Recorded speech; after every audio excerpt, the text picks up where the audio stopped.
A home is supposed to be a safe asset. But what happens when the most basic thing that makes a home livable starts to disappear?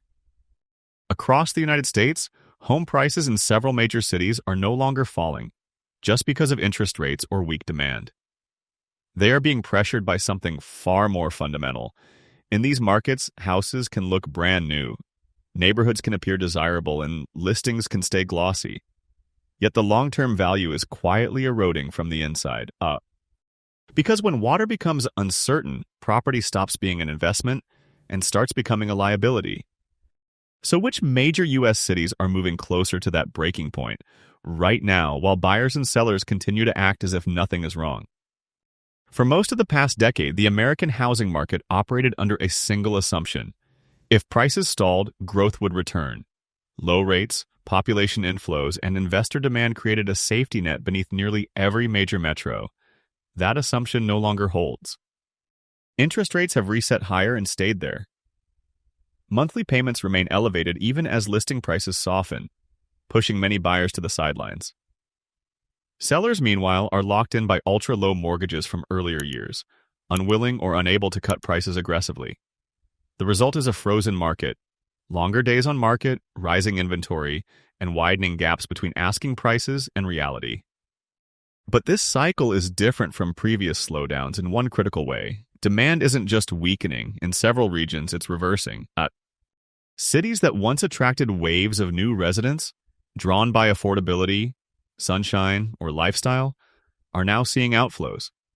Rising insurance premiums, higher property taxes, HOA assessments, and utility costs are reshaping affordability in ways price charts alone don't show. In some places, the cost of owning has continued to rise even as home values flatten or fall. At the same time, overbuilding during the boom years has left many metros with excess supply. Entire subdivisions were planned around the idea of endless growth that assumed infrastructure could always expand to meet demand. Roads, power, and schools were considered. One resource was treated as a given: water. Until recently, water scarcity was discussed as an environmental concern, not a financial one. That separation is now breaking down. Drought cycles are lasting longer. Aquifers are being drawn down faster than they can recharge. Rivers that support tens of millions of people are delivering less water year after year. And local governments are beginning to respond, not with warnings, but with restrictions. In some regions, new development is being slowed or halted outright due to insufficient long-term water supply. In others, utilities are spending billions simply to maintain current service levels. Those costs do not disappear. They show up in water bills, taxes, and fees, and eventually in property values. This is why the current adjustment matters. These markets aren't just correcting from excess pricing. They are colliding with physical limits that money cannot easily fix. If you want to understand how this plays out city by city and what it means for homeowners, buyers, and investors, make sure to like the video, subscribe to the channel, and turn on notifications. The 7 case studies ahead show what happens when growth outpaces the most basic resource that makes a home livable. 7. Atlanta. For years, Atlanta sold itself as a safe alternative to the overheated coastal markets. Homes were cheaper, land felt abundant, and population growth seemed endless. Builders responded aggressively, expanding outward and upward as if the metro's growth had no natural limits. But Atlanta has always had one structural weakness that rarely appears in real estate listings: water. Unlike many major U.S. cities, Atlanta does not sit atop a massive aquifer, nor does it border a large, naturally replenishing river system. The metro area depends heavily on surface water, primarily Lake Lanier and the Chattahoochee River. On paper, that has been enough. In reality, it has left the region far more exposed than most buyers realize. The warning signs were already visible years ago. During the 2007 drought, Atlanta came within roughly 90 days of running out of water entirely. That moment triggered public panic, but it did not fundamentally slow development. Instead, growth resumed as if the near miss had been an anomaly rather than a preview. Today, the risks are stacking up. Lake Lanier, despite its reputation, is one of the smallest primary reservoirs supporting a metro area of Atlanta's size. Sediment buildup is gradually reducing its effective storage capacity, even as the population has climbed past 6 million residents.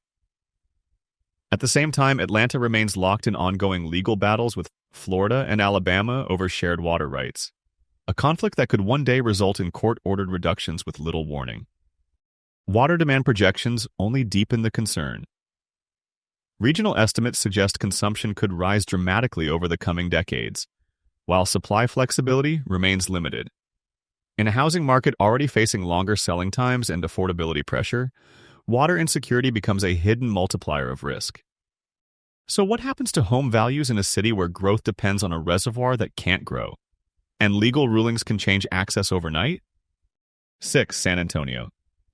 San Antonio's housing market has long been framed as resilient. Prices were once modest, demand stayed steady, and Texas continued to attract residents fleeing higher-cost states. From the outside, it looked like a market built on stability rather than speculation. But beneath that surface lies a dangerous concentration risk.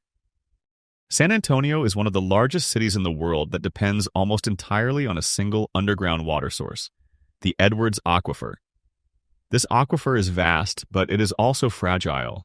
Its water levels rise and fall rapidly with rainfall, meaning extended dry periods can drain supply far faster than most urban systems can adapt. For years, the city has lived under some form of water restriction. Lawn watering limits, usage caps, and conservation mandates have become routine rather than exceptional. These measures signal stress, not resilience. And as drought conditions across Texas have intensified, pressure on the aquifer has only increased. In response, regional authorities invested billions of dollars in a massive pipeline designed to reduce dependence on the Edwards Aquifer by importing water from another basin more than 140 miles away. While politically promoted as a long-term solution, critics argue it merely postpones the core problem. Infrastructure of this scale does not lower costs. It locks them in. Those costs eventually flow downstream. Water bills rise, municipal budgets tighten, taxes and fees increase to service debt. For homeowners, this becomes a silent affordability squeeze, arriving even if purchase prices appear stable. At the same time, Texas continues to grow rapidly. State projections show population climbing sharply over the next several decades, while available water supplies shrink. That imbalance creates a structural ceiling on housing growth.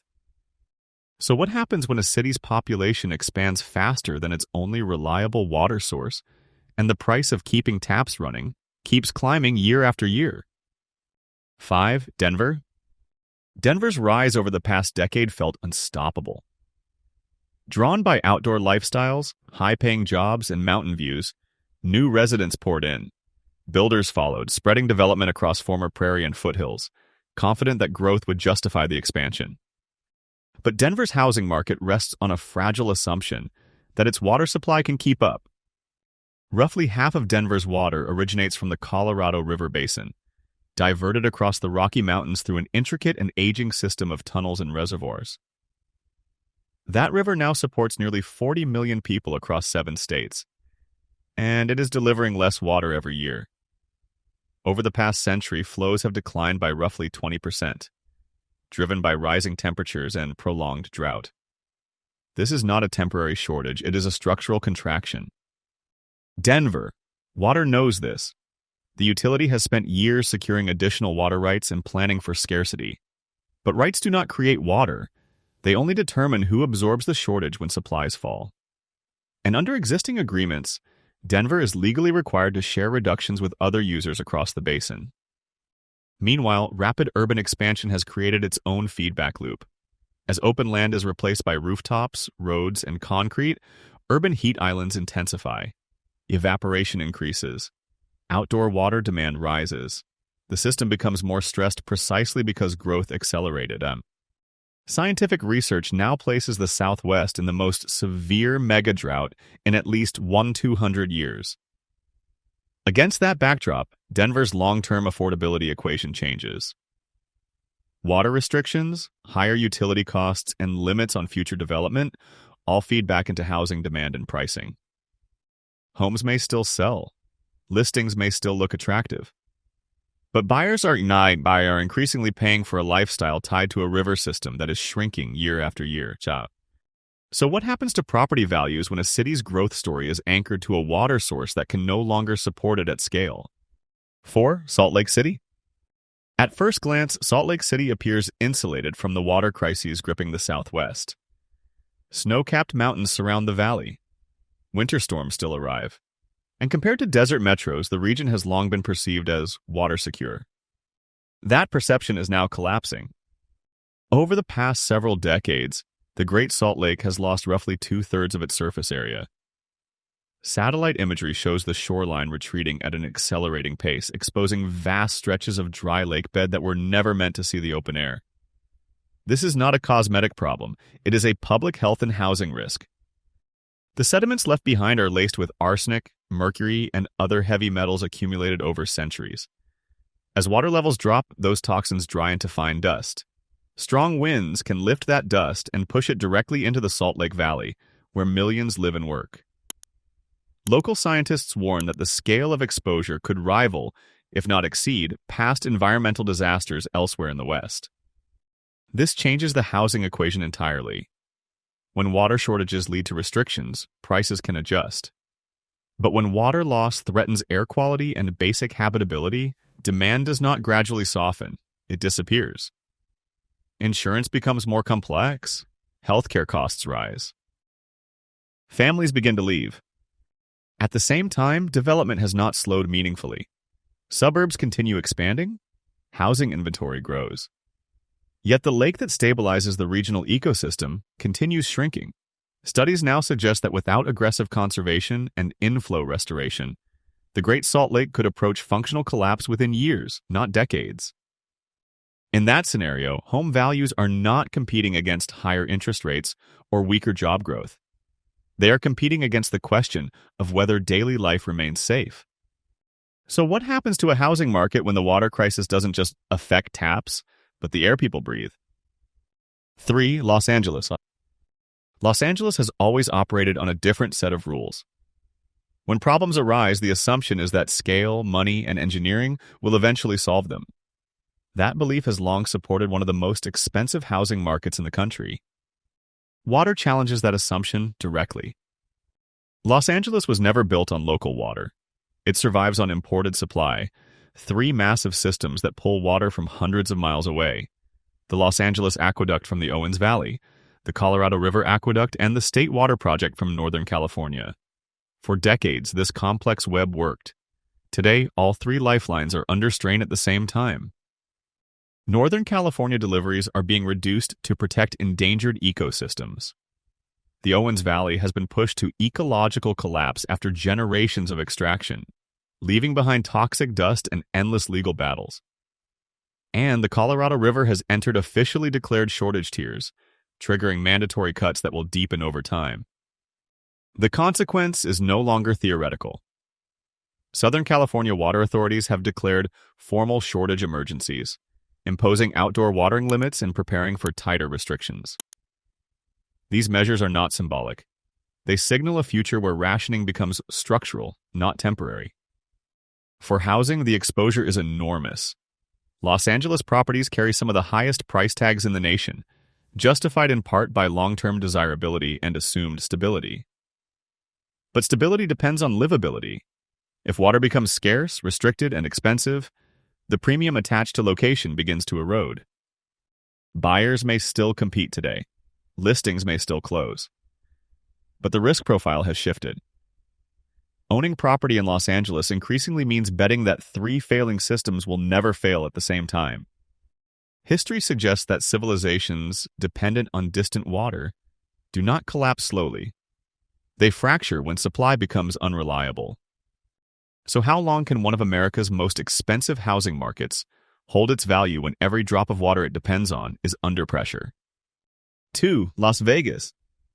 Las Vegas may be the clearest example of how far modern development is willing to push against natural limits.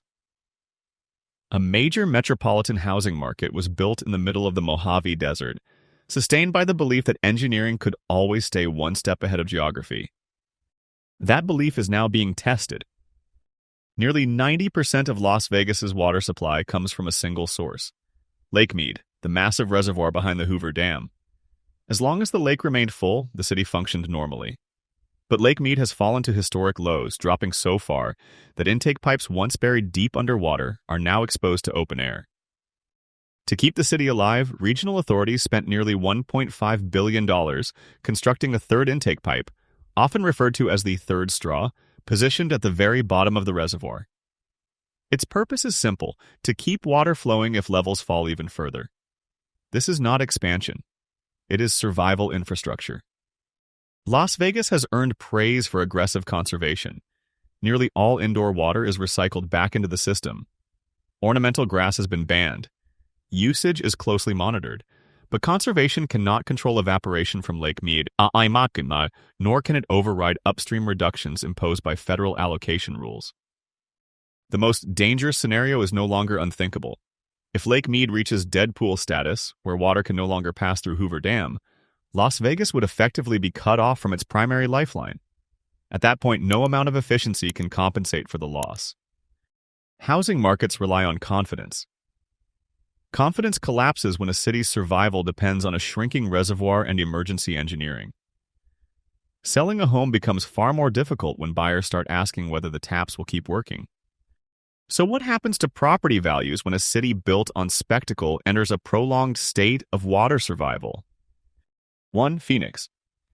Phoenix represents the most advanced stage of the housing-water collision now unfolding across the American Southwest. It is not a warning about the future. It is a live test case. For years, Phoenix was one of the fastest-growing housing markets in the country. Builders expanded outward into the desert, offering affordability, space, and sunshine. Demand surged, prices climbed. The assumption was simple: growth would continue because it always had. Then the state intervened. The Arizona Department of Water Resources formally concluded that groundwater supplies in the Phoenix region are not sufficient to support projected demand over the next 100 years. This was not an academic study. It was a regulatory determination with immediate consequences. As a result, officials stopped issuing assured water supply certificates for new large-scale developments on the city's outer edges. That single decision quietly rewrote the future of Phoenix real estate. Without those certificates, suburban expansion stalls. Entire development pipelines freeze. The report identified a projected shortfall of nearly 5 million acre-feet of water, an amount no legal workaround can erase. Developers have attempted to adapt, but geology sets limits that zoning laws cannot override. At the same time, existing homeowners face rising pressure. Water costs increase. Insurance premiums rise alongside heat and wildfire risk. Long commutes from outer suburbs become liabilities when infrastructure strains intensify. Homes that once sold quickly now sit longer as buyers reassess long-term livability. Phoenix exposes the central risk facing housing markets built on environmental assumptions. Prices do not collapse because a city becomes undesirable overnight. They collapse when growth becomes impossible, and when the next buyer realizes there may not be another one after them. In Phoenix, the era of limitless sprawl has ended. What remains is a housing market learning in real time what happens when expansion outpaces water. So if this can happen in one of America's fastest-growing metros, how many others are closer to that moment than the market is willing to admit? Taken individually, each of these cities appears to be facing a different problem. Some are dealing with drought, others are constrained by aging infrastructure, legal conflicts, or rising costs. But viewed together, a consistent pattern emerges. For years, growth was treated as an entitlement. Builders expanded outward. Investors chased appreciation. Buyers assumed that if prices dipped, they would rebound. Water was never part of the pricing model. It was invisible, assumed, abundant, and free. That assumption is breaking. Across these markets, the balance of power has shifted. Buyers are becoming more selective. Sellers are losing leverage. And in places where water uncertainty intersects with high costs, long commutes, or extreme heat, the exit door narrows quickly. Once confidence erodes, it does not return easily. The most dangerous aspect of this cycle is how quietly it unfolds. There are no dramatic crashes at first. No headlines announcing the moment water becomes a financial risk. Instead, it shows up in smaller ways: higher utility bills, tighter restrictions, halted developments, longer selling times. By the time prices reflect the reality, liquidity has already dried up. This is not a story about environmental politics. It is a story about asset durability. A house is only as valuable as the systems that allow people to live inside it. When those systems become uncertain, value does not adjust gradually. It evaporates. So the real question is not whether these 7 markets will change. They already are. The question is whether homeowners and buyers will recognize the shift before it is fully priced in. If you live in one of these cities, or are considering buying there, now is the time to look beyond finishes and floor plans. Pay attention to the fundamentals that never appear in listings. If this analysis helped you see the housing market differently, make sure to like the video, subscribe to the channel, and turn on notifications for future investigations. And leave a comment below. Which city do you think will hit the wall first? Because when the water stops flowing, the market does not negotiate. It disappears.